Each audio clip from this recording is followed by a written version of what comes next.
Today I'm going to be teaching you a little bit about what I call modern calligraphy or hand lettering. This is the art of drawing words and letters.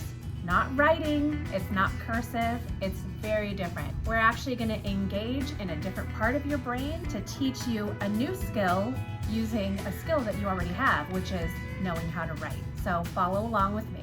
Anytime that your pen is moving upward, it's a thin stroke. Anytime your pen goes downwards, it's a thick stroke. Okay, so what do I mean by that? Well, today we're using a regular pen, but there are special pens that if you really get into calligraphy or modern calligraphy, you can use something called a brush pen. And the brush pen has a really flexible tip. So if I was gonna do a thin stroke, I just go up really smoothly and down really thick. That's the beauty of a brush pen. Some of you may have these at home. For today's purposes, I'm going to teach you how to do this using a regular monoline marker, which means there's no flexibility to it. So your Crayola Super Tips, pencils, ballpoint pens, those are all monoline pens. So in order to mimic what a brush pen can do for you with your thin stroke going upward and your thick stroke going downward, you're going to do that using a second line. Let me show you what I mean. So if I'm going to do the letter A in cursive, I start at the bottom and I go up, which is a thin stroke, and down, which should be a thick stroke. But since I'm using a monoline, I need to thicken this line on my own. And I do that by just adding a second line and filling it in. You can fill it in solid, you can fill it in with stripes, you can fill it in with dots. The nice thing about drawing letters is that there are endless possibilities. But what you need to remember is thin stroke going up, thick going down.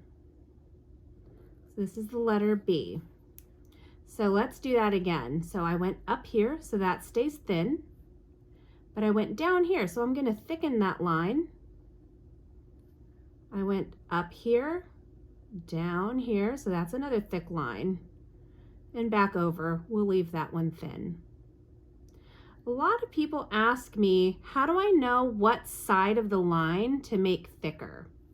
Right? Because you saw me, I went on the outside here, but on the inside here. And really it's up to your own aesthetic. If I'm writing a word that's really squished together, sometimes I'll thicken the inside line. If I'm writing a word that has a lot of space in between, I'll thicken the outside of it. It just depends on that specific word. So you got to go with what you think looks the best for your art. And the amazing thing about modern calligraphy is that even though we're writing a word here, you're saying so much more than what the word means. The amazing thing about modern calligraphy is that you can emote through your font choice, through the colors that you choose, and even through the style of lettering that you choose to do. Color choice is important because colors also send a message. So if I wanted to write the word happy and I wanted to give somebody happy feelings, like maybe this is for a birthday card for a friend, I'm going to start writing the word happy and I'm going to use bright colors. So remember, thin strokes going up, thick strokes going down. So there's an H. And you see how I always flick the tail of my letter up. That's important for cursive because that's how you connect the next letter in. So I'm going to do my A in red, thick going down, thin going up, thick going down, thin going up, going down. So that'll be what? Thick line, coming back up, thin, thick, thin. All right, let's keep going. I'm actually going to do a rainbow. And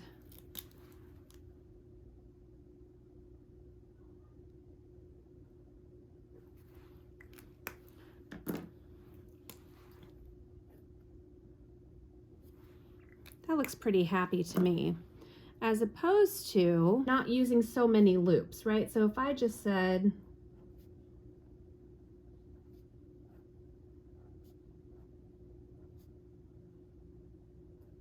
they both say happy, but one gives me a happier feeling than another. So depending on what you're trying to do and what message you're trying to send, you can really integrate extra loops, colors, and different bounce in your letters. Where this is just very one line, these letters kind of dance around on the page. Using my monoline pen, which for you, it's gonna be just your standard markers, pencil or ballpoint pen. This is a felt pen. We're gonna do the basic alphabet in faux calligraphy. If you do get really interested in this, you can Google faux calligraphy and it will teach you even more about how to do what I'm doing here. There's lots of great videos by artists on YouTube. So we're gonna start with the letter A and I'm just gonna go through the alphabet. So we'll start with the capital A.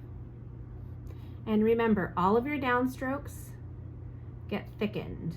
That's what makes it look like you're using a fancy brush pen, but you're not. There's a capital A and a lowercase a. Again, this would be a downstroke that you fill in, and this one would be as well.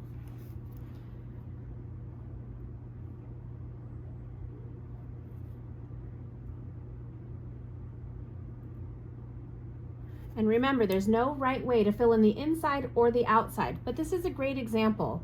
Because I only left myself a little bit of space on this downstroke that needs to be thicker, if I do it on the inside, it might look like a K or an R. So I'm gonna fill in the outside of it to balance out the letter B a little bit better. So that's a thicker line here. And then on the bottom half, because it's so round here, I'm going to fill in the inside part of it to make that part thicker, just to give this letter a little bit better balance. You see what I did there with my downstrokes? And here's my lowercase b. And same thing, there is no universal rule for which side of your line you make thicker. Just depends on what you're creating, what you want people to think and feel, or maybe what you're thinking and feeling at the moment, and the composition of the word itself.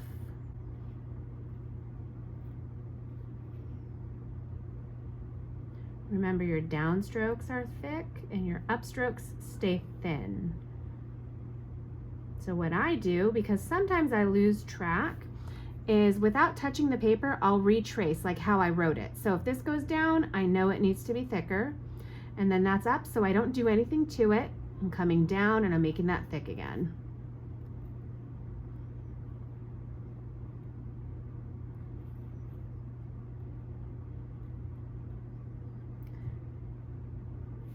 Here's a great example of a decision that I need to make on making the inside the thicker part or the outside the thicker part. If I make the outside the thicker part, it's gonna kind of ruin the roundness of the D here. So I'm gonna choose to thicken from this side of the D.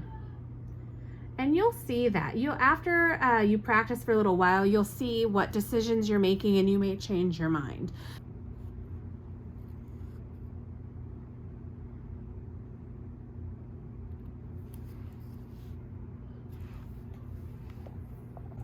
Just remember, don't overthink it. It's all about blind, dumb confidence. Believe that you can do it, and you can. Create something today, even if it kind of stinks. Because when you go back and look at it a year from now, a month from now, or even a week from now, you'll look back and say, wow, you know what? That was a lot better than I gave myself credit for.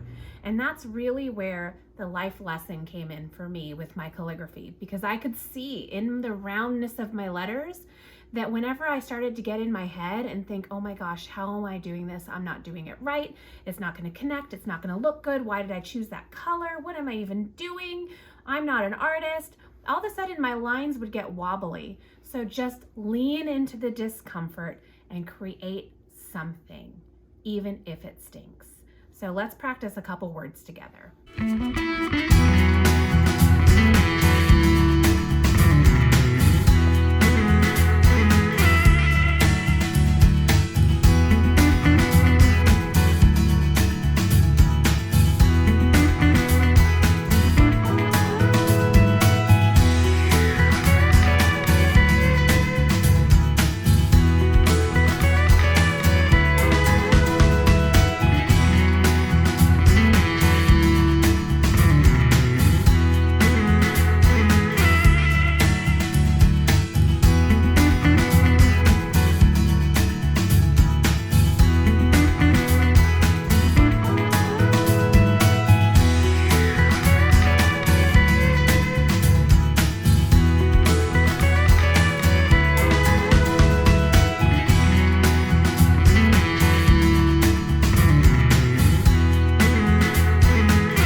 Thanks for learning with me today and for taking a leap and practicing drawing words instead of writing words.